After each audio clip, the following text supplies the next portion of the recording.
암보다 더 무서운 건 암 치료 후에 찾아오는 고립입니다.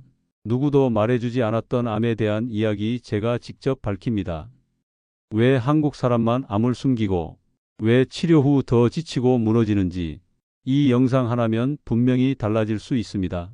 혹시 당신이나 가족 중에 암 진단을 받았거나 치료를 끝내고 회복 중이시라면 오늘 이 영상 꼭 끝까지 시청해 주세요. 구독과 좋아요는 앞으로 여러분께 더 정확하고 깊이 있는 건강 정보를 가장 빠르게 전달해 드릴 수 있는 가장 따뜻한 응원입니다.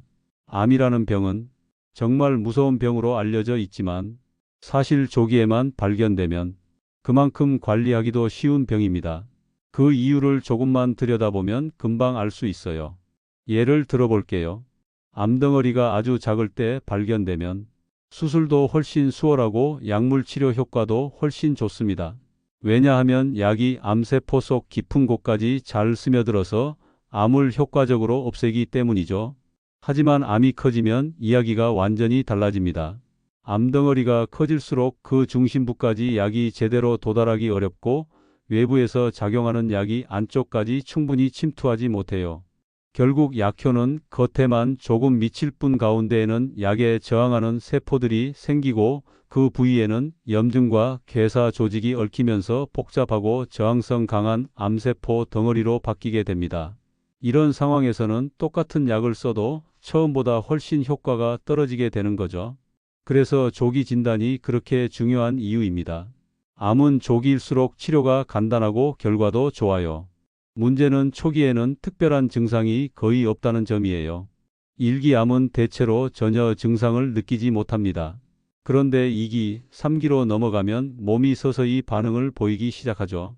기력이 없고 쉽게 피곤하고 식욕이 떨어지고 체중도 빠지게 됩니다.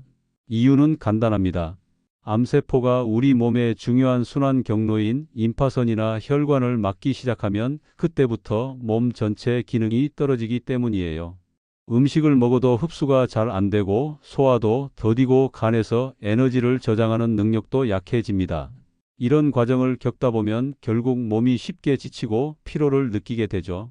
그리고 많은 분들이 이 피로함을 암과 연결짓지 않습니다. 특히 우리나라 분들은 워낙 부지런하고 책임감 강하셔서 내가 요즘 일이 많아서 그렇지, 잠을 좀 못 자서 피곤한가 보다, 요즘 스트레스를 많이 받아서 체중이 줄었나 보네, 이렇게 스스로 이유를 만들어서 넘기시는 경우가 많아요. 그런데 사실은 이 시점에서 이미 우리 몸은 강하게 신호를 보내고 있는 거거든요. 이걸 놓치면 암이 더 커지고 나중에는 수술이나 치료가 훨씬 복잡하고 어려워집니다. 40대 이후라면 특히 주의하셔야 합니다. 아무리 건강해도요, 이유 없이 계속 피곤하거나 체중이 눈에 띄게 줄어들거나 식욕이 떨어지는 증상이 반복된다면 그건 그냥 넘겨서는 안 됩니다. 그럴 땐 꼭 병원에 가서 검진을 받아보셔야 해요. 암이 아니더라도 다른 중요한 건강 문제일 수도 있으니까요.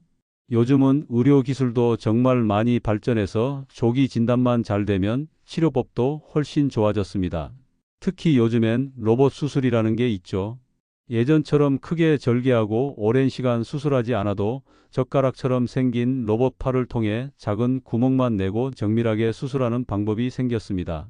피도 덜 나고 회복도 빠르고 흉터도 거의 남지 않아요. 놀랍게도 이 로봇 수술 기술이 지금은 한국이 세계에서 가장 앞서 있습니다. 원래 미국에서 시작된 기술이지만 지금은 미국 의사들이 한국에 와서 배우고 있어요. 한국 외과 의사들은 집중력도 좋고 손재주도 워낙 뛰어나서 미국에서 3시간 걸릴 수술을 1시간 만에 끝내기도 합니다. 정확도도 높고 부작용도 적어요.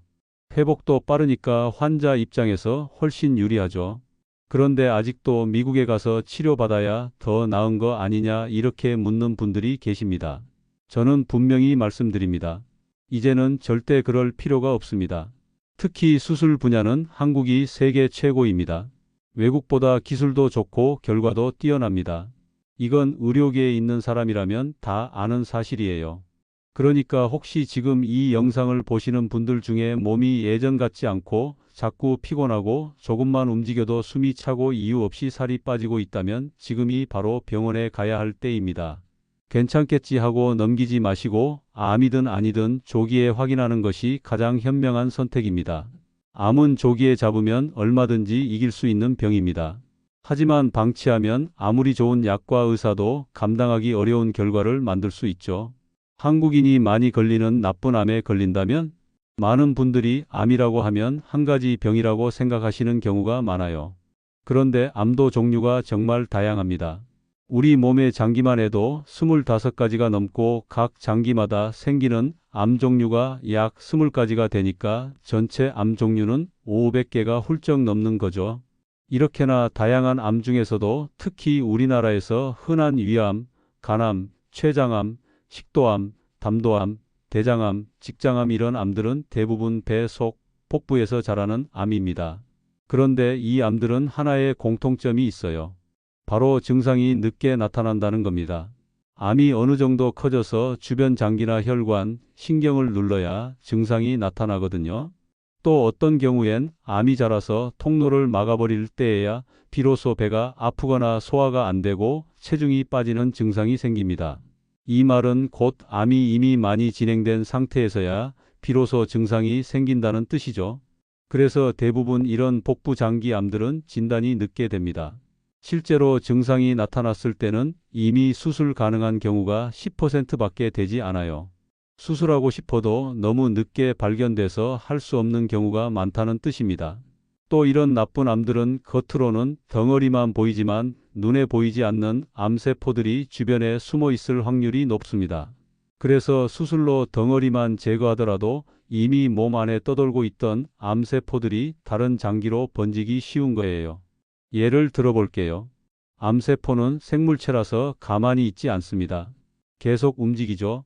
임파선이나 혈관을 타고 우리 몸을 돌면서 다른 부위에 자리 잡으려고 해요. 이게 바로 전이죠. 처음엔 유방에서 생긴 암인데 폐로, 뇌로, 뼈로 번지는 게 이런 이유입니다. 그래서 요즘은 수술보다 먼저 전신 치료를 우선하는 경우가 많아졌습니다. 항암제나 면역 치료제 같은 약물을 먼저 써서 몸 전체에 퍼져 있을지도 모르는 암세포를 약화시키거나 죽인 다음에 그 다음에 남아있는 덩어리만 수술로 제거하는 방식이죠. 이게 지금의 암 치료 트렌드입니다. 그리고 과거와는 다르게 요즘은 암의 조직 검사뿐 아니라 유전자 검사도 함께 진행합니다. 겉으로 보기엔 비슷한 암이라도 유전자 돌연변이 상태에 따라 전혀 다른 치료 전략이 필요한 경우가 많기 때문이죠. 만약 유전자 검사를 했는데 암세포가 아주 공격적인 유형으로 나온다면 그때는 절대 처음부터 수술하지 않습니다. 그건 오히려 암을 더 자극해서 상처처럼 악화시킬 수 있기 때문이에요. 우리가 상처 났을 때 긁으면 더 심해지는 것처럼요. 그러니까 암은 눈에 보이는 덩어리만 제거한다고 끝이 아니고 보이지 않는 세포까지도 함께 고려해서 치료 순서를 정해야 합니다. 예전엔 단순히 1기, 2기, 3기, 4기로 구분하고 말기 진단을 받으면 절망하는 경우가 많았는데요. 이제는 전혀 그렇지 않습니다. 요즘 항암 치료는 초기든 말기든 원칙은 같습니다. 몸 안에 남아있을지 모를 모든 암세포를 겨냥해서 약을 투여하고 그 다음에 수술이나 방사선 치료로 정밀하게 마무리를 하는 방식이죠. 그리고 부작용도 사람마다 너무 다르게 나타납니다. 어떤 분은 항암제 맞고도 일상생활 잘하시고 어떤 분은 조금만 맞아도 힘들어하시고 또 어떤 분은 아무런 부작용도 없이 끝까지 잘 버티시는 경우도 있어요. 누가 어떤 부작용이 생길지는 사실 해보기 전에는 아무도 모릅니다. 그만큼 개별 반응 차이가 큰 치료라는 점 이것도 꼭 알고 계셔야 합니다. 요즘은 말기라는 말에 너무 휘둘리지 않으셔도 됩니다. 말기 진단 받았다고 포기하실 필요 전혀 없어요. 치료법은 계속 발전하고 있고 전신 치료 위주로 바뀌면서 오히려 초기에 수술한 것보다 나중에 더 좋은 결과가 나오는 경우도 있습니다. 결국 암은 정보 싸움입니다. 내 암이 어떤 종류이고 전신 치료가 우선인지 수술을 나중에 해야 하는지 또 유전자 돌연변이가 있는지 이런 걸 정확히 아는 게 치료 성패를 좌우하게 되죠. 지금 몸이 조금 불편하다고 해서 설마 암일까? 하고 넘기지 마시고 오히려 그럴 때일수록 미리 검진받고 자세히 진단받아보는 게 가장 건강을 지키는 길입니다. 많은 분들이 암으로 세상을 떠난다고 알고 계시지만 실제로 암 환자가 암 그 자체 때문에 돌아가시는 경우는 그렇게 많지 않습니다. 대부분은 폐렴 같은 합병증으로 생을 마감하게 됩니다. 왜 그런지 하나씩 풀어드릴까? 항암 치료를 받으면 제일 먼저 손상되는 곳이 바로 위장이에요. 우리 몸에서 가장 민감하고 연약한 곳이 장 점막인데 항암제처럼 독한 약이 들어오면 이 점막 세포들이 가장 먼저 망가지게 됩니다. 그렇게 되면 음식의 소화와 흡수 기능이 떨어지고 영양 공급이 원활하지 않으니까 전신이 약해지죠. 그리고 항암 치료를 하면서 자주 열이 나니까 항생제를 많이 사용하게 됩니다. 그런데 이 항생제가 문제예요. 우리나라에서는 감기만 걸려도 너무 쉽게 항생제를 처방받는 경우가 많습니다. 감기는 대부분 바이러스 감염인데 항생제는 세균에만 작용하죠. 효과가 없는 걸 알면서도 습관처럼 항생제를 주는 일이 많다는 게 참 안타까운 현실입니다. 항생제가 균을 죽이는 건 맞지만 그 와중에 우리 몸속 좋은 균까지 다 죽여버려요. 우리 장 속에는 약 100조에서 200조에 달하는 미생물들이 살고 있고 그중 절반은 좋은 균, 절반은 나쁜 균인데 이들이 균형을 이루며 장 건강을 유지하고 있습니다. 그런데 항생제를 쓰거나 스트레스를 많이 받으면 위에서 분비되는 산이 내려가면서 좋은 균들을 다 죽여버립니다. 그럼 균형이 무너지죠. 나쁜 균들이 늘어나기 시작하면서 장벽을 뚫고 밖으로 나가는데 그게 어디로 가느냐 바로 폐입니다. 장에 있어야 할 균이 폐로 이동하면서 거기서 변이를 일으켜 강력한 폐 감염을 유발하게 되는 거예요. 이걸 영어로는 슈퍼박테리아라고 부르죠. 환경이 바뀌면서 균이 계속 변이를 일으켜 항생제가 잘 듣지 않는 상태가 되는 겁니다. 그래서 결국 항암 치료 후 암이 아니라 폐렴으로 돌아가시는 분들이 많은 거예요. 그런데 이건 암 환자뿐 아니라 평소 장 건강을 소홀히 한 사람에게도 일어날 수 있는 일이에요. 그러니 평소에도 장을 건강하게 지켜야 합니다. 장 건강은 단순히 소화 문제만이 아닙니다. 우리 장에서는 뇌에서 필요한 주요 신경 전달 물질인 세로토닌의 대부분이 생성돼요. 세로토닌은 기분과 감정을 조절하고 생각을 맑게 해주는 중요한 역할을 합니다. 그래서 장이 망가지면 생각도 부정적으로 바뀌고 우울감이 쉽게 찾아오게 되는 거예요. 뿐만 아니라 항암제를 맞으면 뇌세포도 영향을 받아서 환자 성격이 변하는 경우도 많습니다. 건강할 땐 차분하고 이성적이던 분이 갑자기 고집이 세지고 감정적으로 변하게 되죠. 이건 나이 든 분들에게 더 자주 나타나는 현상입니다. 사람의 뇌는 20대가 되어야 앞쪽의 전두엽이 완전히 발달하는데 이 전두엽은 이성적 판단을 담당하는 영역이에요. 그런데 60대 이후부터 이 전두엽이 점점 퇴화하면서 판단력이 흐려지고 감정적으로 반응하는 일이 늘어나게 됩니다. 그래서 나이가 들면 고집이 세지고 화를 잘 내고 자기중심적인 말과 행동이 많아지게 되는 겁니다. 이걸 모르는 가족들이 왜 갑자기 사람이 이렇게 변했지? 왜 저렇게 말도 안 듣고 때를 쓰지? 하고 오해를 하게 되죠. 하지만 뇌세포가 변하면서 생기는 자연스러운 변화일 수 있어요. 예를 들어 음식 드시라고 권해도 더 이상 드시려 하지 않고 오히려 더 반발하시게 되는 것도 이성적인 판단이 잘 안 되기 때문입니다. 이럴 땐 말로 설득하려 하지 말고 그냥 조용히 음식을 옆에 놓아드리는 게 더 낫습니다. 강요하지 않고 자연스럽게 혼자 드시도록 도와드리는 거죠. 또 한 가지 중요한 건 우리 몸에서 대부분의 조직은 쓰면 쓸수록 피곤해지고 망가집니다. 예를 들면 폐, 심장, 간 같은 장기들은 무리하게 쓰면 점점 기능이 저하돼요. 그런데 근육과 뇌는 예외입니다. 근육과 뇌는 쓰면 쓸수록 건강해집니다.